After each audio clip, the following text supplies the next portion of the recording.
Ito po, magte-test po tayo ng heat resistant ng GTO at saka netong oil na ginagamit sa motor.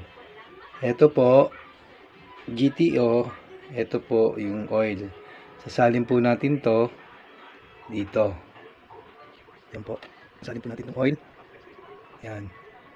Tapos ito naman yung GTO. Salin natin dito. Yan, kita natin. Salin. So may naman na siya, GTO, at saka yung So initin natin yan, pa-apoy natin. Tingnan natin kung sino yung unang aapoy, o yung uusok, o yung mag-iinit. So tetest natin ngayon. Mahinang apoy lang, pinakamahina. Yan. Yan. Tingnan natin kung sino unang aapoy sa dalawa. Yan. Lakasan natin ng konti. Kita natin kung sino unang aapoy. Yan. Isipin natin yung motor natin, may init na pumapasok sa loob. Yan, tingnan natin. Sino unang iinit at unang aapoy. Yan, nakikita natin, kumukulo na agad yun, yung sa ayan, umapoy na siya. Tingnan nyo, yun.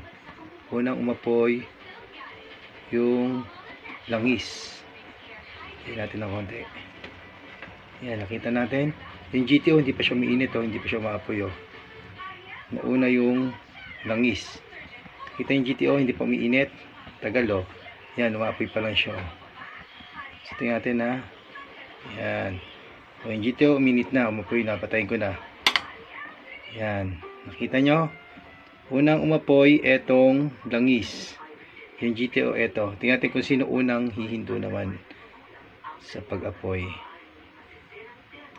Kita nyo yan ang demo. So patunay na yan na mas mabilis uminit ang langis. At etong GTO natin is matagal siyang uminit o matagal siyang umapoy.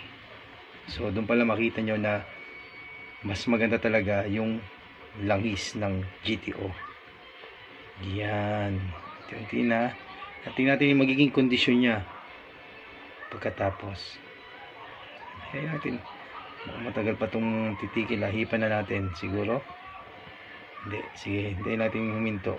Lalamig naman yan Hindi ko sino kusang ihinto. Walang hangin dito. Yan na. Lalamig yan. So yan po. Katunayan na mas maganda ang quality ng GTO pag humalo siya sa langis. Nakikita nyo? Yan. Wala pong hangin dito Hindi ko na siya kusang lumamig o kusang huminto. Yan po.